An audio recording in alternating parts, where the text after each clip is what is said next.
Você está no Donos de Restaurantes Cast. Seja bem-vindo ao Donos de Restaurantes Cast, o podcast feito para o dono de restaurante, para um dono de bar, para o dono de delivery ou para qualquer outro negócio de alimentação.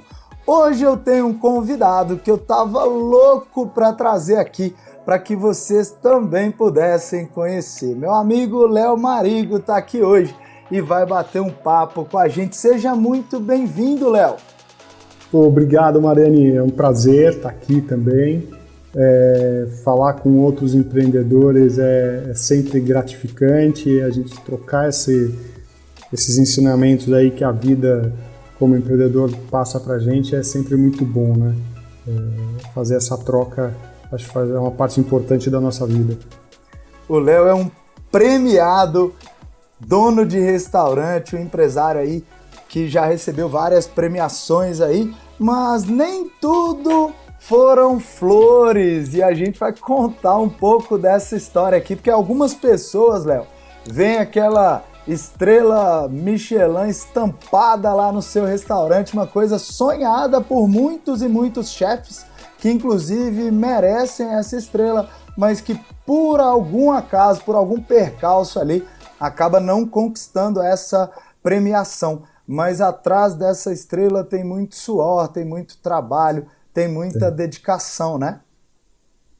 Com certeza, com certeza. Como a gente estava falando um pouquinho antes, eu falei, poxa, vamos contar um pouquinho dessa minha trajetória como empreendedor, porque realmente são muitos altos e baixos, né?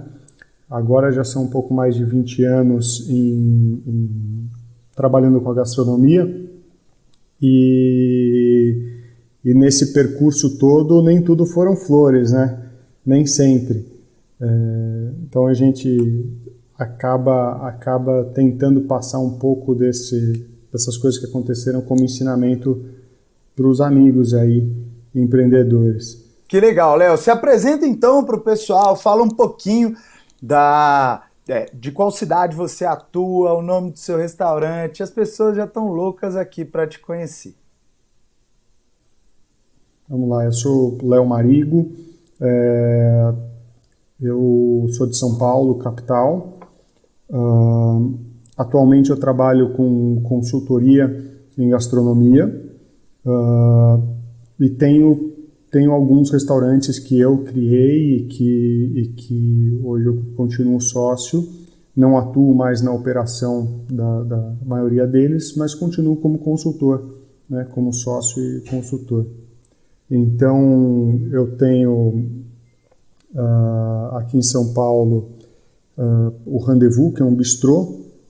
Tenho aqui em São Paulo o Evai, né, sou sócio e fundador do Grupo Evai. No Grupo Evai a gente tem o Evai como a casa principal, que é uma estrela Michelin e número 26 no 50 Best Latinoamérica. Uau! A gente conquistou aí 14 posições do ano de 2019 para o ano de 2020. A gente estava em número 40 e conquistou essas 14 posições, baixamos para o número 26. Esperamos nesse ano agora talvez conseguir participar com essa classificação do The World 50 Best, não só Latinoamérica, mas aparecer no World 50 Best. Aí dentro do Grupo Evai a gente tem o Evita, que é a nossa pizzaria, pizza napolitana, também uma casa com uma pizza assim, diferente, algo bem inventivo mesmo. A base é a pizza napolitana, mas tem bastante coisas diferentes. Ela começou como delivery dentro da pandemia, o Evita, e agora esse ano ela está indo para um local físico com salão para atender os clientes também. A gente está inaugurando isso aqui na próxima semana. E temos também o Fat Cow, que é a hamburgueria, e o delivery dele, que é o Fast Cow. Então, são 4 casas aí dentro do Grupo Evai. Aí, líder, para você que está escutando aí no Spotify, para você que está assistindo a gente aqui no YouTube, já sentiu a pressão do Léo Marigo aqui, né? O tamanho da experiência do Léo, que agora está contribuindo com muitos negócios, com muitos empresários, fazendo também um trabalho de consultoria. Inclusive, eu encontrei com o Léo na Fazenda Churrascada, onde o Léo também presta um trabalho incrível. Daqui a pouco a gente vai falar sobre isso. Mas antes disso, Léo, eu quero voltar na cronologia, eu quero que as pessoas te conheçam um pouco melhor aí. Como é que surgiu essa ideia de se tornar um dono de restaurante, um restaurateur? De onde surgiu tudo isso? Na verdade, eu sou formado em Direito, e ali pelo ano 2000 eu terminei a faculdade de Direito e não estava muito feliz com isso daí. E uma prima minha tinha um restaurante aqui em São Paulo chamado Che Croc, que era um restaurante que já tinha mais de 15 anos de existência aqui em São Paulo, e eu fui trabalhar com ela um período. E disso daí eu nunca mais saí da gastronomia. Fui fazer a faculdade de gastronomia, daí na sequência sou tecnólogo em gastronomia também, fiz essa segunda faculdade, comecei trabalhando com o restaurante da família, fiquei menos de um ano com eles, depois fui trabalhar com eventos, com catering, eventos e tudo mais. Em 2002, mais ou menos, a gente teve aqui em São Paulo a inauguração do Hotel Fasano, aqui de São Paulo, e que eu tive o privilégio de poder participar da implantação do hotel. Uau. E fiquei trabalhando no Hotel Fasano durante 3 anos e um pouquinho. Baita experiência, hein, Léo?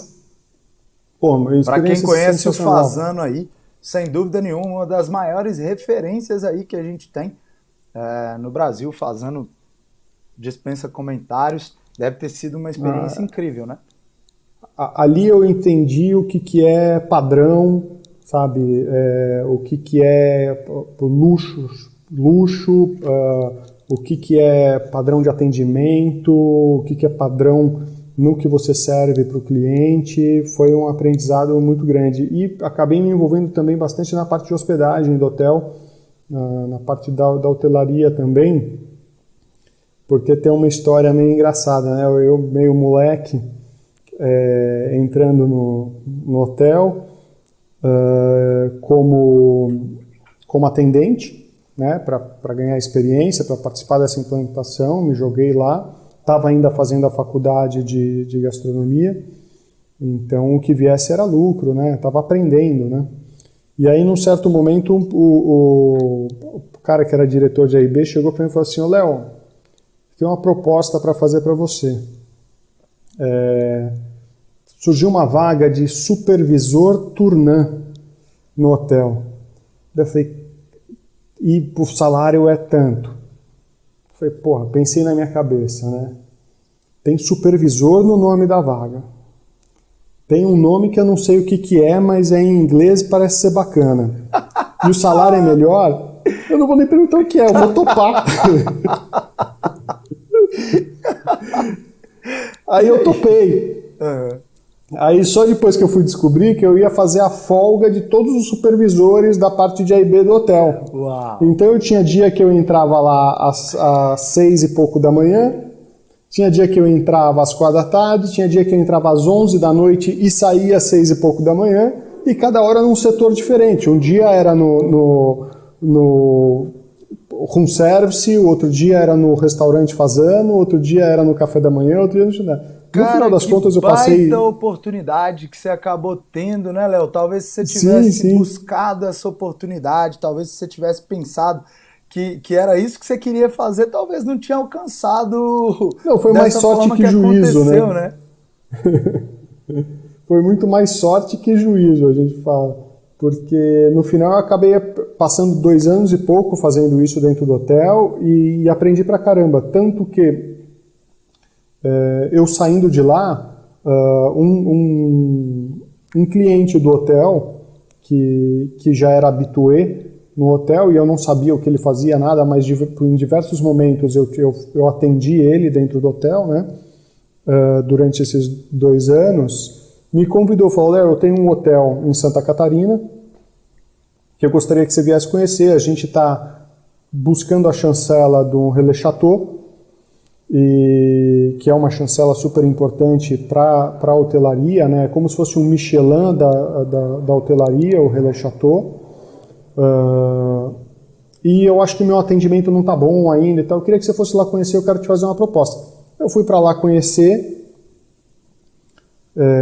o hotel, e é um hotel chamado Ponta dos Ganchos, né? É um hotel bem famoso, um hotel boutique, próximo de Florianópolis. São É incrível, 25 apartamentos lindo, só. né? Tem uma vista maravilhosa, tem são bangalôs isolados um do outro, na costa, praia particular, tem uma ilha particular, é sensacional. Os quartos com banheira, virado para o mar, uma coisa de louco, né? Um luxo. Piscina privativa dentro do quarto, para todos os quartos, né? É um destino muito usado para lua de mel, né? Muito para casais mesmo, reconhecido internacionalmente como um destino de lua de mel. E esse hotel, ele também não deixa menores de 18 anos, né, entrarem, né? Então, realmente não tem criança correndo, não tem aquela coisa que o cara que vai para uma lua de mel com uma coisa assim não quer ter. É legal observar isso, né? que a gente tanto fala aqui no podcast, eu falo isso no meu canal do Instagram, Léo, de que a gente precisa definir o nosso público-alvo e trabalhar as nossas soluções, trabalhar o nosso atendimento, tudo tem que ser voltado, né? Tudo tem que ter uma continuidade, início, meio e fim, Exato. Um direcionamento, um posicionamento de mercado voltado para o público-alvo que a gente quer atender, né? E quando você está me contando da sua experiência aí, para quem entende um pouco na essência, para quem estuda aí sobre restaurantes, a área de hotelaria, a gente fala que é hospitalidade, né? Então tem tudo a ver com restaurante, tem uma conexão muito grande. Então essa completude que você teve aí trabalhando com hotelaria, tenho certeza que contribuiu bastante para que você pudesse atuar em restaurantes depois, né? E tem um ponto na hotelaria que é muito interessante, porque você acaba criando um vínculo com o cliente, né? Porque ele vai estar ali de novo no dia seguinte, né? Muitas vezes num restaurante você não dá muita atenção para esse seu vínculo com o cliente, porque amanhã vai ter outro cliente e tal. Você esquece que esse cara vai retornar. Você esquece que esse cara pode ser o seu cliente habitué, aparecer uma vez por semana, né? E a hotelaria trouxe um pouco disso para mim, de fazer um pouco desse CRM do cliente e de lembrar, pô, aquele cara o Marani teve aqui semana passada, ele gostou desse prato, daquele, vou sugerir para ele se ele quer o mesmo prato do que ele teve da outra vez, ou se ele quer provar algo diferente do cardápio, sabe? Trouxe uma outra coisa à hotelaria para mim, que foi de criar os habituês do restaurante, como se eles fossem hóspedes do meu restaurante, né? Então, isso foi muito bem aplicado no Evai. Cara, a gente vai chegar... você tá falando, Léo, hoje eu gravei, falei um pouquinho, né? Só pra gente lembrar que hoje é 4 de fevereiro, o dia que a gente tá gravando esse podcast. Eu tô em São Paulo fazendo uma viagem de trabalho e ontem, quando eu cheguei no café da manhã, eu fui recebido pelo senhor Antônio, que é um senhor muito simpático, e eu falei, na verdade, quando eu fui me servir no buffet, o senhor Antônio falou: Marcelo, você pode pegar a luva descartável, por favor? E eu olhei para trás, olhei para minha camiseta e falei, mas não tem escrito meu nome. E aí, quando eu sentei, a Fernanda, minha namorada, falou: você viu que ele te chamou pelo nome? Eu falei: vi, achei incrível. Você contou? Aí ela falou: não, ele perguntou o número do quarto, me recebeu pelo nome também, já olhou o seu nome, perguntou se você também desceria para o café da manhã. Cara, olha que incrível. E ele percebeu também que eu estava em dieta e falou: já que você não está comendo carboidrato, posso pedir para preparar ovos com bacon? Eu achei a coisa mais incrível, Léo. Às vezes são detalhes que a gente observa, e aí você trouxe muito bem do lance da hotelaria, né? De você ter uma proximidade ali maior com o hóspede do que a gente acaba tendo com os nossos convidados nos nossos restaurantes, mas isso é muito importante, às vezes olhar no cartão de crédito o nome ali do seu cliente, ou às vezes perguntar para ele, tratar aquele cliente pelo nome, e algumas outras coisas que parecem muito simples, mas que fazem total diferença, como quando você já conhece o prato que o seu cliente gosta, né? E aí você pergunta de sempre. Exatamente. É com aquele molho especial que você sempre pede. Você aceita aquele azeite? Você já sabe que o seu cliente gosta daquele cuidado. Ou perguntar se ele quer provar, né? Hoje você quer provar algo diferente, eu sei que o senhor gosta desse prato. Ele fala, pô, ele sabe que eu gosto e está me propondo uma coisa diferente, vou testar aquela coisa diferente então que ele está propondo, porque ele já sabe do meu gosto, né? Então fica uma venda muito mais pessoal, né? Muito mais próxima, né? E não deixa de parecer uma venda. É verdade. Até, né? Como é que foi o primeiro restaurante, Léo? Você está contando aí da passagem pelo Fazano, Ponta dos Ganchos. Eu sei que teve outros também, né? Restaurantino, se eu não me engano, um pouco antes. Isso. Acho que foi nessa época. E como é que foi ali o primeiro restaurante? Como é que foi essa ideia? Então, eu vinha do mercado de luxo, né? Eu fui meio que formatado como formato de luxo durante esse meu caminho até o Ponta dos Ganchos, né? A sua trajetória. E aí, quando eu saí do Ponta dos Ganchos, eu decidi empreender e fazer o meu primeiro negócio. E eu era jovem ali, 20 e poucos anos, ali naquela idade que você, entre 20 e poucos, 30 anos, que você acha que você sabe tudo da vida e que não precisa de ajuda de ninguém. Verdade. É que, não, eu sei, eu fiz, eu faço, eu aconteço, não sei o quê. E eu nunca tinha empreendido, era a primeira vez, né? E aí o menino que veio do mercado do luxo e foi querer empreender, foi fazer um negócio de luxo em Florianópolis. Só que eu não pesquisei o local, não pesquisei quem era o público, não fiz zero da lição de casa. Fiz zero. Não fiz tudo que você fala no portal e que eu falo para os meus clientes de consultoria, eu não fiz. Né? É mais ou menos assim que a gente começa mesmo, né, Léo? Quem dera se na nossa época, eu falo isso, cara, se na minha época tivesse um portal, se eu tivesse condição de contratar um consultor com a sua experiência, tudo teria sido mais simples, né? Muito mais simples, muito mais simples. Eu teria feito em outro lugar, poderia ter dado certo e tal. E foi uma trajetória de mais ou menos 2 anos desse negócio, em que até na parte financeira eu me enganava, porque chegava na temporada, eu tinha um público diferente na ilha, que gostava daquele meu produto, então eu faturava e eu falava, puta, agora deu certo. Aí, de novo, eu falei, caramba, o que eu tô fazendo de errado, não sei o que, ficava assim. Tipo, eu não conseguia enxergar durante muito tempo em que o público que morava lá não frequentava praticamente o meu negócio, e esse boom que eu tinha era só de temporada e outras coisas, que era um público de fora, né, que via aquele negócio como interessante, né, como turista achava interessante, mas era a ilha de Florianópolis é muito sazonal. Então eu tinha essa montanha-russa aí de faturamento e eu ficava me enganando. Até que por fim desses 2 anos e pouco eu quebrei, eu fui à falência mesmo, na física e na jurídica, vendi, Marani, cada cadeira que tinha dentro do restaurante para pagar todas as dívidas e ficar ok, sabe? Ficar de cabeça em pé. Eu vou ficar zerado, mas eu vou ficar de cabeça em pé pagando todo mundo aqui, fornecedor, empregado, tudo mais, nunca tive problema com isso daí. E voltei para São Paulo. Eu quero saber uma coisa antes disso, Léo, porque eu também já passei por isso. Qual que é o sentimento de quando a gente vê um sonho, né? Às vezes ser interrompido ali, ou pelo menos a criação de um capítulo na nossa história que a gente não esperava. Você lembra o sentimento? Cara, eu assim, eu tava meio que perdendo um filho, vamos dizer, sabe? É uma coisa muito assim, você se decepciona, você começa a buscar onde você talvez tenha errado, sabe? Você vem muitas perguntas dentro da tua cabeça, né? Eu acho que eu tive muito apoio da minha namorada na época, que hoje é minha esposa, que me apoiou muito nesse sentido.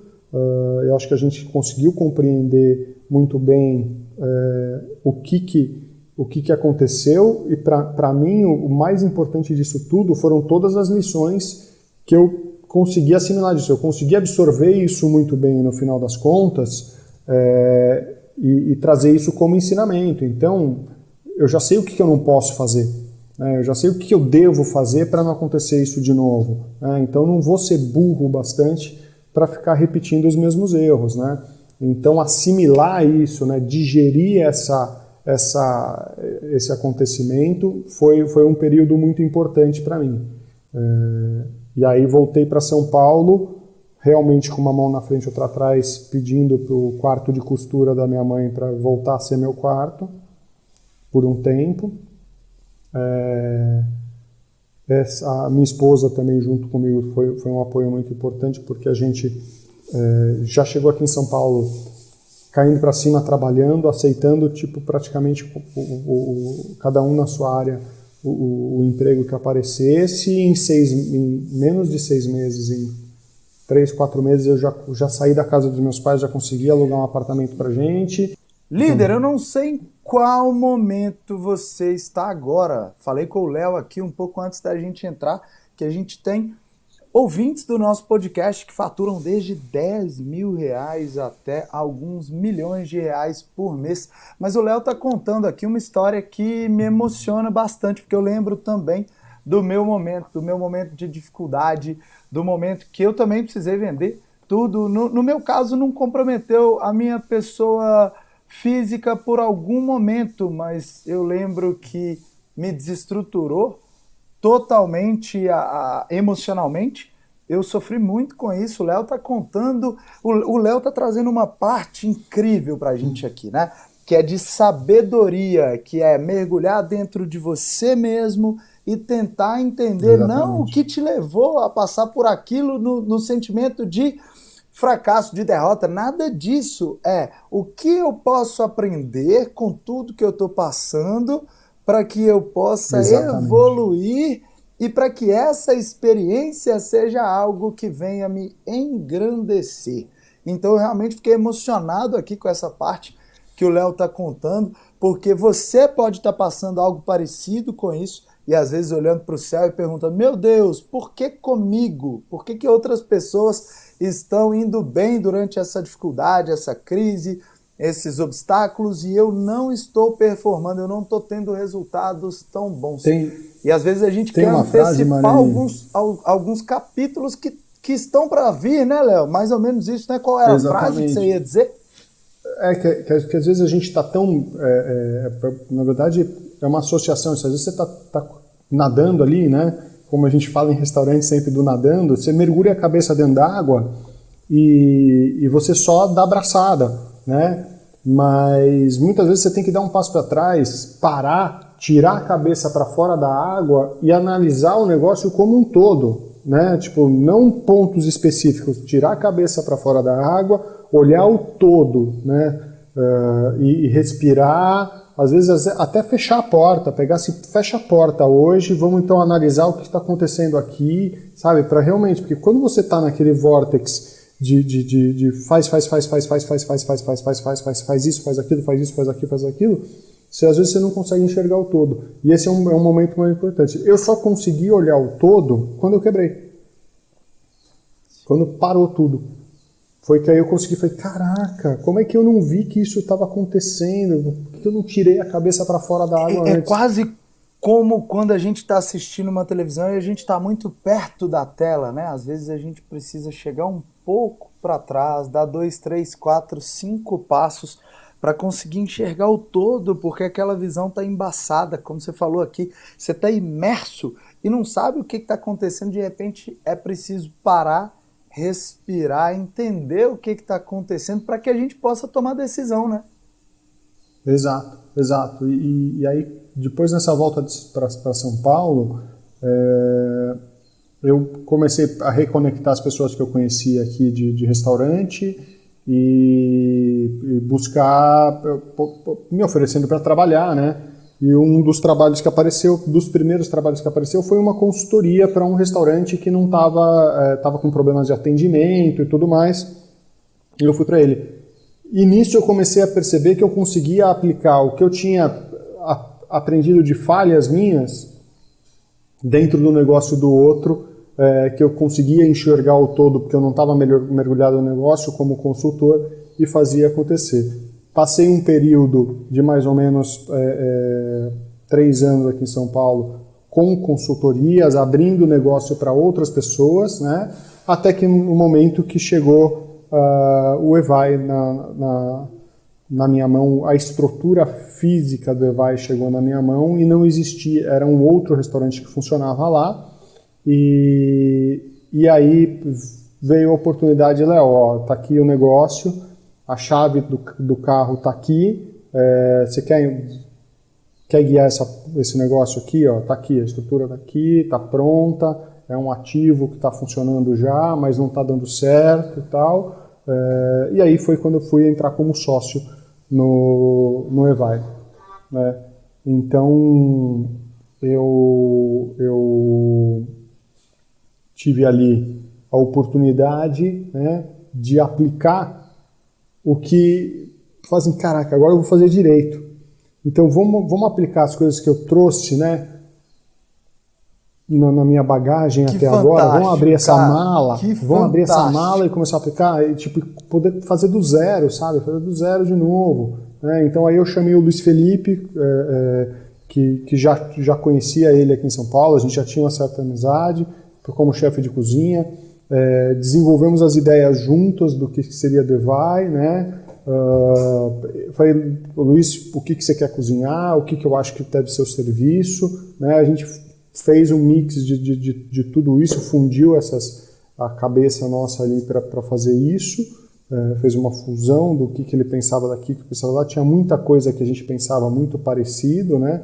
Mas a base de tudo teria que ser a comida, né? O que você vai servir, né? Não dá para a gente fazer um salão mexicano com ele servindo outra comida jamaicana. Então, o que você vai servir? Então, ele apresentou o que ele queria servir, e a hora que a gente viu aquilo ali, foi, caraca, isso aqui tem uma assinatura, né? Essa é uma comida assinada, essa é uma comida muito pessoal sua, muito autoral, né? E aí a gente começou a tomar o caminho para que fosse um restaurante autoral, o Evai, e começou uma caminhada aí de muito trabalho realmente. Cara, olha que fantástico. Em 2 ou 3 minutos você deu aqui uma aula de empreendedorismo, né? Que é assim, uma criação de oportunidade, porque na verdade o Evai não caiu na sua mão porque você estava na sua casa, no quarto de costura da sua mãe, não. Você resolveu, o que aparecer eu vou fazer dentro do meu conhecimento. Eu tenho uma grande bagagem de restaurante, de hotelaria e de hospitalidade. Então, peraí, o restaurante que acabou sendo fechado não é o Léo. Aquilo ali foi um capítulo da vida do Léo que fez com que o Léo pudesse evoluir, se conhecer melhor as habilidades do Léo, e aí você foi trabalhar olhando o todo de outras pessoas. E aí foi colocando mais ferramentas dentro da sua bagagem e a oportunidade foi construída por você. E aí, quando a gente tem uma oportunidade, a gente para e fala, opa, peraí, deixa eu ver quem são as pessoas que vão me ajudar a construir esse sonho. E dentro dessa bagagem, o Luiz Felipe estava lá dentro, né? Que é assim, opa, eu acho que aqui encaixa o meu amigo Luiz Felipe, acho que dá para fazer um negócio interessante, um negócio legal aqui, deixa eu chamar, deixa eu entender. E aí, o que a gente vai buscar? O que eu tenho de conhecimento, né? O que dá pra gente fazer? Você falou uma coisa muito legal, né? Que é assim, e aí, Luiz, o que você quer? O que você busca? O que você espera cozinhar? Porque não adianta você trabalhar com comida vegana se você não tem um estilo de vida vegano, não vai rolar. Em algum momento você vai encher o saco daquilo ali, porque a gente tem que roer muito osso quando a gente é empresário, quando a gente é dono de um restaurante ou de qualquer outro negócio, seja de alimentação ou não, a gente tem muitos obstáculos na nossa trajetória. Então, quando a gente fala que a gente faz o que a gente ama, é porque a gente aprendeu a amar alguma coisa que a gente desenvolveu como habilidade. E aí, a gente se reúne, então, na verdade, você se reuniu nesse momento ali de vida com o Luiz Felipe e falou, pô, o que a gente vai fazer aqui para resolver um problema de mercado, que é quem são as pessoas que eu quero atender e o que eu sei fazer de melhor. E aí, de repente, começava a nascer ali um grande projeto, então, que era o Evai, né? A gente nem imaginava que ia chegar tão longe, né? A gente teve... Eu digo assim, a gente teve um momento que acho que foi o turning point de tipo, cara, a gente vai ter que levar isso aqui realmente a sério e trilhar esse caminho de fine dining, né? Porque o começo um pouco do Evai tinha muito de casual no formato de restaurante, né? A gente queria ser um casual com pratos fine dining. Você pode explicar um pouquinho esse conceito para quem está escutando, Léo? Pode ser bem por alto, sim. Tá? O casual é o casual, né? O restaurante casual, que você vai mais que uma vez até na semana, que você não precisa nem se arrumar para ir, que o atendimento é um pouco mais informal, é aquele atendimento correto, mas um pouco mais informal, né? O fine dining costuma ter um atendimento muito mais formal, né? E os pratos serem mais rebuscados, né? Com uma apresentação e ingredientes mais caros e tudo mais, louças diferentes para cada tipo de prato, sabe? Algumas coisas assim. Claro. Quando a gente começou o Evai, a gente começou a dar uma cara dele de casual no atendimento e ambiente, mas com os pratos com uma cara de fine dining, né? Louças especiais, algumas coisas assim. E a gente abriu em julho de 2017 com uma assessoria de imprensa muito boa. Na época, a gente fez bastante barulho na mídia, e eu acho que até foi um pouco por isso, mas quando foi novembro, a gente abriu em julho, em novembro a gente teve uma visita de um cara do Michelin. Nos primeiros 6 meses do restaurante, teve uma visita de um inspetor Michelin, né? E que ele veio, almoçou, parará e tal, e pediu para conversar, saber se o proprietário estava, e o chefe estava. Eu estava morando dentro do Evai nessa época, né? Quando a gente começa o negócio novo, você mora praticamente dentro dele, né? Acorda, vai para lá, vem para casa só para dormir. O Luiz também, então a gente estava junto lá, sentou para conversar com ele e falou assim, olha, vocês estão num caminho bacana, eu achei muito legal, eu queria saber se vocês querem participar do guia, porque você tem essa opção quando você tem a visita. Eles perguntam se você quer participar, né? Quem não sabe o que é o Guia Michelin, Léo, vamos falar rapidinho o que é o Guia Michelin? Vamos. O Guia Michelin, ele tem... agora já não sei nem quantos anos, mas eu acho que é 1920 que foi o primeiro Guia Michelin que saiu. Ele avaliava antes só na França os restaurantes, né? Tem uma história engraçada. Você sabe a história do Guia Michelin, do porquê que aconteceu, né? Sim, que era sim. A Michelin Os sempre pneus, foi uma né? indústria de pneu. Sim. Só que um cara lá dentro pensou, pô, para o cara gastar o pneu, ele precisa sair daqui da cidade, rodar. Ele precisa viajar, ele precisa rodar, né? Então, vamos dar motivo para os nossos clientes rodarem o país. Vamos mapear os restaurantes aqui, que são restaurantes de qualidade, onde que ele pode ir, o cara viajar, né? E gastar pneu.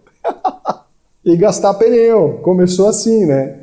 E aí essas avaliações começaram a tomar uma dimensão muito maior, começou a se espalhar por toda a Europa, e agora ele chegou fazem 4 anos, que eu acho 4 ou 5 anos, que acho que agora vão fazer 6, desculpa. Eu não tenho no Brasil, né? Informação muito certa, mas é entre 4 e 6 anos que ele está no Brasil, avaliando só os restaurantes no Rio de Janeiro, cidade do Rio de Janeiro e cidade de São Paulo.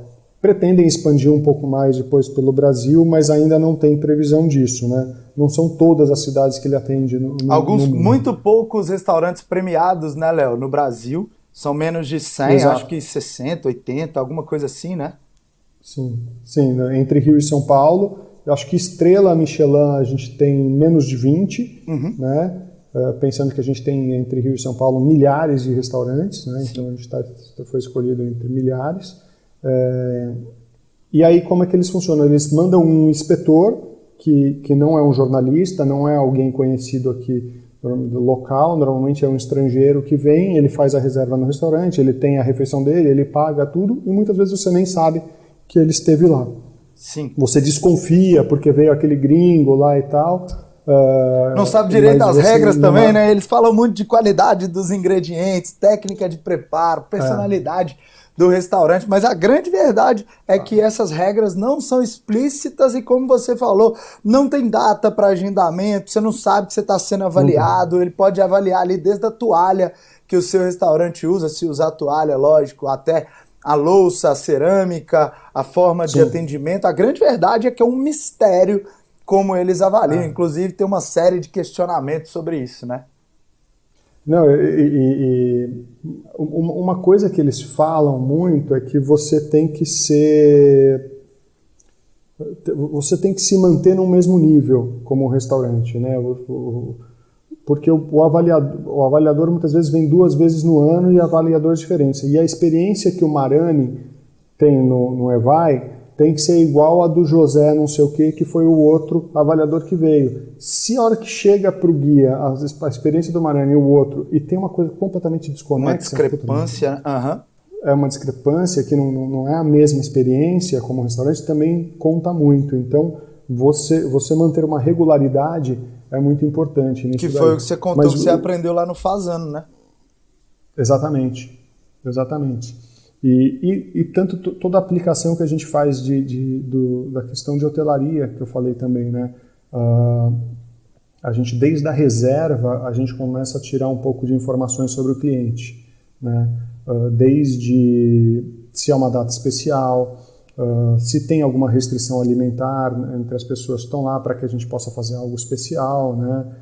Se é uma data comemorativa ou não, se é a primeira vez que está vindo no restaurante, se é a segunda. Quando a pessoa fala que não é a primeira vez, a gente pergunta quando teve antes, porque pode ser que nesse período não tenha mudado o menu degustação. Aí a gente faz algo especial para essa pessoa, para ela não ter o mesmo menu exatamente que ela teve da outra vez. Então a gente pensa muito no cliente nesse sentido, né?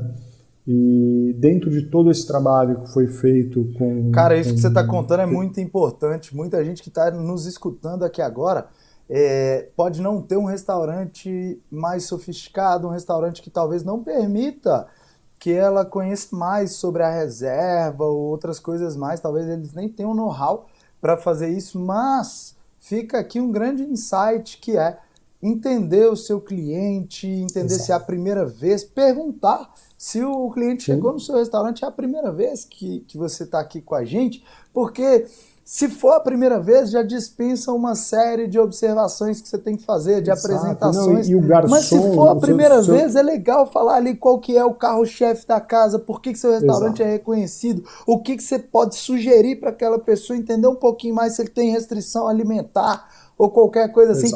Na verdade, é a sua oportunidade de aprofundar ali um relacionamento com o seu cliente, né, Léo? Sim, exatamente. E assim, ter a equipe tem que ser muito bem trabalhada para que ela tenha esse feeling de também olhar na mesa e ver, putz, isso aqui tá com cara de ser um aniversário, né? Isso aqui tá com cara de ser algo festivo, diferente, né? E achar um meio de perguntar isso e fazer uma surpresa no final. É aquela coisa que vai ficar marcada na vida da pessoa, né? A gente vai passar... Tem uma frase de um cara do Hilton que ele fala assim, Se o teu cliente fosse escrever um livro, você estaria marcado no livro dele? Você ia ter um parágrafo dentro do livro da vida dele? Fantástico, cara, que legal. Para mim essa frase é fantástica, eu falo isso em vários treinamentos, em várias coisas, cara. Você tem que ser, no mínimo, uma frase, não precisa nem ser um parágrafo. O que você tem feito para ser memorável, né? Exato, né? Então, o trabalho todo do Evai tem muito a ver com isso, em ser um momento marcante na vida da pessoa. Tanto que a gente tem um briefing diário, né? Tipo, o trabalho lá é árduo. O pessoal tem feito um trabalho muito sério lá dentro de hospitalidade, na parte da cozinha também. E todo dia, antes de abrir a casa, existe um briefing, né? Uma reunião com a equipe que dura de 15 a 30 minutos normalmente, onde a gente vê o nome de todos os clientes que estão em reserva, todas as questões que existem ali de especiais, de ser um aniversário, de ser uma restrição alimentar e tal. Se já é um cliente que está retornando, se é um habitué, separa a equipe por praças dentro do restaurante. Você vai atender esses clientes aqui, essas são as pessoas que você vai atender, olha isso daqui. A cozinha participa desse briefing também, porque pode ter alguma particularidade no dia dentro da cozinha que precisa falar, ou às vezes é uma coisa mais bacana, tipo, pessoal, faltou não sei quem, e a gente vai ter, nesse tempo do menu, pode ser que tenha um atraso, então vai lá, conversa com o cliente e tal, sabe, façam o seu trabalho de sala diferente nesse momento, ou podem falar, não, a gente hoje vai ter que substituir o ingrediente tal por ingrediente tal, para avisar o cliente disso. Então esse briefing... Verdade, pode ter uma variação de peixe, por exemplo, né? Dependendo da época do ano, dependendo do que você tem de mercado. E isso em qualquer nível de restaurante acontece. Sim. Né? Qualquer tipo de restaurante acontece. Eu não gosto de falar em nível, eu gosto de falar em tipo, porque são tipos diferentes. Tanto que eu tenho desde a hamburgueria de hambúrguer de R$15 até o restaurante que a gente cobra R$500 um menu de degustação por pessoa. Então, é um range que para mim, eu não tenho preconceito nenhum. Sim. Eu amo todos eles, né? Então... Fantástico esse entrosamento aí do time, hein, Léo? De trazer a cozinha para as reuniões. Isso pode acontecer, inclusive, em restaurante pequeno. Você está falando de hamburgueria aí. Cara, traz sua cozinha. Faz um briefing, não precisa de ser de 15 a 30 minutos, como acontece no Evai, porque lá tem uma complexidade maior, mas um briefing de 5 a 15 minutos na sua hamburgueria, na sua pizzaria, isso é fundamental para falar, pessoal, olha só o que aconteceu ontem. A gente teve uma reclamação aqui que... o cliente pediu a pizza sem cebola, vocês botaram cebola e tal, ou houve um problema no processo, vamos entender o que é. O que a gente pode sugerir? Vamos sugerir um adesivo vermelho para quando a gente tiver uma observação mais severa, um pincel, o que a gente pode trabalhar? Grifar, porque na verdade não são as pessoas os culpados, a gente erra nos processos, né, Léo? E comunicação é assim...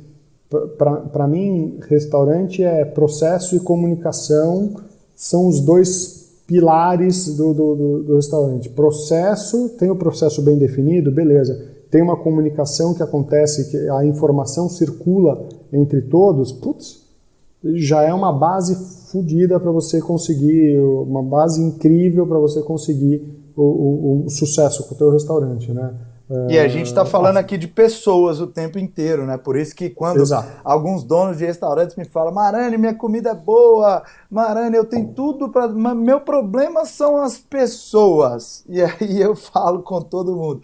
Mas o grande problema, não só do restaurante, mas de qualquer negócio, é realmente formar um time, exercer liderança, trabalhar a comunicação desse time, trabalhar o preparo desse time, trabalhar as pessoas para que elas possam estar engajadas nesse processo, para que elas possam chegar no horário, usar uniforme, conversar, manter um clima organizacional, para que você tenha ali os seus valores disseminados entre essas pessoas, para que elas entendam o que cada uma das pessoas faz ali dentro do restaurante, qual é o papel fundamental que cada um tem nessa engrenagem para que tudo possa funcionar bem, né, Léo? E assim, se não cada um sabendo o seu papel, vocês não teriam sido premiados, né?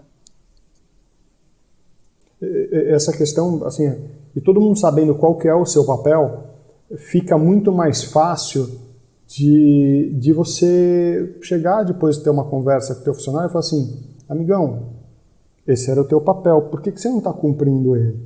Né? Você faz parte de um negócio como um todo. Se você não fizer isso, a cadeia não vai funcionar. Entendeu? A cadeia de produção do resto das coisas não vai acontecer. Né? Então eu preciso que você funcione dessa forma.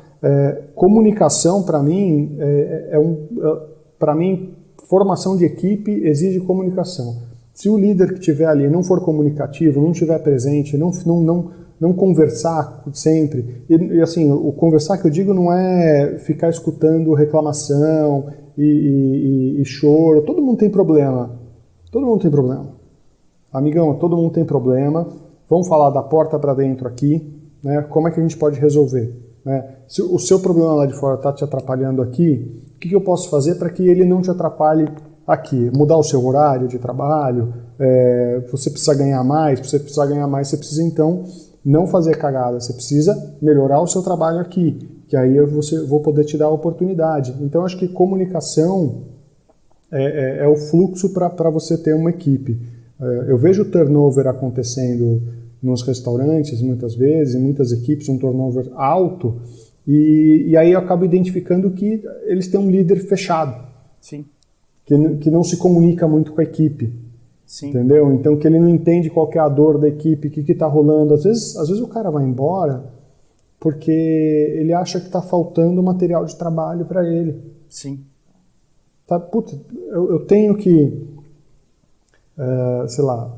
Falha de processo de não eu tenho que correr... feedback, né? Exatamente. O cara não sabe porque não se comunica com a equipe. Pô, tá faltando talher aqui no restaurante. Tá tendo correria para ter talher. Líder, para você que está escutando aí, o turnover nada mais é do que a troca de funcionários, tá? Então, se você tem uma alta troca de funcionários, como o Léo está trazendo aqui, você tem benefícios e você tem coisas que não são tão legais, né? Os benefícios é que quando você troca ali algumas peças da equipe, você consegue oxigenar ali o ambiente, traz um sangue novo, a pessoa vai chegar ali mais animada, mais entusiasmada, mas você perde muito do time como um todo. Você tem que investir mais em treinamento, você vai investir mais tempo, mais dinheiro, você vai ter uma curva de aprendizado desse novo colaborador, então você tem que integrar esse colaborador à equipe, então você tem sim o cara que chegou novo, desculpa te interromper, Léo. O cara que chegou novo na equipe tem que passar por um treinamento. Sim. Né? Ele tem que acompanhar, muitas vezes, eu vejo muitas vezes isso, né? O cara chega assim, contratei um funcionário novo e ele já trabalha como garçom, simplesmente pega o cara no primeiro dia, já coloca ele para atender uma mesa. Isso aí é um erro, clássico e muito grave. Clássico e grave. Ele não sabe qual que é o teu cardápio, ele não leu o teu cardápio, ele não sabe o que você tem para oferecer, não sabe nem o preço, ele não tem o mínimo de informação necessária para trabalhar. Léo, sabe que eu estava ontem no Shopping JK, abri meu computador para trabalhar, fazer uma reunião rápida aqui, né, em São Paulo, e perguntei para o garçom veio me atender de uma casa de chás, e aí ele me falou, oi, tudo bem? Você está num setor aqui da casa de chá, eu posso deixar o cardápio com você? Eu falei, lógico. Já olhei para ele e falei assim, qual a sua sugestão? Qual chá eu devo experimentar? E aí ele falou, todos são bons. Eu falei, tá bom, mas eu quero saber qual é o melhor, qual que é a sua sugestão? E aí ele falou assim, eu sou novo aqui, hoje é o meu primeiro dia. Então foi clássico que você acabou de trazer. Ele caiu de paraquedas, colocaram ele ali para me atender, ele não sabia nem qual era o carro-chefe da casa. Léo, então esse caso é clássico, o cara cai de paraquedas e no mesmo dia ele já tem que estar ali atendendo o cliente, é realmente uma coisa que acontece com recorrência. Mas agora eu quero saber, Léo, quais são depois da estrela Michelin, depois de tudo que você me contou aí, quais são os projetos para o futuro? O que você pensa, o que você tem feito agora e o que você pensa para os próximos anos aí para os seus negócios? Eu acho que como projeto, agora para o futuro, o que a gente pensa eu como consultoria tenho seguido fazendo as consultorias agora, estou expandindo um pouco mais pelo Brasil, tenho pego algumas consultorias muito interessantes no Nordeste, o Nordeste como cultura gastronômica de qualidade está evoluindo bastante, então está precisando de serviço melhor, né? Eu acho que também tem um pouco disso desse período que a gente está de pandemia, as pessoas estão viajando mais internamente no Brasil, então existe uma demanda de turismo, né, para treinamento e tudo mais. Como negócios físicos, eu tenho buscado hoje em dia negócios mais enxutos e que sejam fáceis de replicar e que se encaixem bem com o delivery, né? Então eu desenvolvi uma marca de donuts, que a gente vai abrir agora uma loja aqui em São Paulo, a primeira loja no mês que vem aqui em São Paulo. Tenho junto comigo nessa loja o Carlos Bertolazzi e o Lucas Corazza, da GNT. É um negócio para ser replicado, né? Não só em São Paulo, mas a gente quer ganhar o país com ele. E temos os negócios de hamburgueria também, como o Smash Burger, que está voando aqui em São Paulo para expandir pelo Brasil, né? Já tem um formato interessante para expandir pelo Brasil. Então são negócios mais enxutos, com um salão menor, menos funcionário, se encaixam muito bem com o delivery e são fáceis de replicar, que tem um padrão, que você consegue mensurar um padrão fácil de replicar. Incrível a sua clareza aí de acordo com a tendência que a gente está vivendo, né, Léo? Negócios mais enxutos, negócios voltados para o delivery, já que está voando tanto no Brasil. Muito legal. Léo, eu adorei aqui o nosso papo. Obrigado pelo carinho aí de ter participado aqui do podcast. Eu já estava louco para fazer esse capítulo com você. Foi muito legal conhecer mais aí da sua história. E eu vou deixar aqui no YouTube o seu contato para as pessoas te seguirem, as pessoas que quiserem conhecer um pouco mais do seu trabalho aí também. Mas deixa aqui no áudio para quem está no Spotify também, como é que as pessoas te acham? Olha, as pessoas podem me achar principalmente pelo Instagram, Mr. Léo Marigo, é o meu Instagram da consultoria, e também podem fazer contato comigo por e-mail ou LinkedIn. O e-mail no LinkedIn também eu estou lá, quem quiser fazer contato, é fácil de me encontrar, Leonardo Marigo. No e-mail é leomarigo@gmail.com. Tá aí então, Léo Marigo, obrigado pelo carinho, Léo. E para você que escutou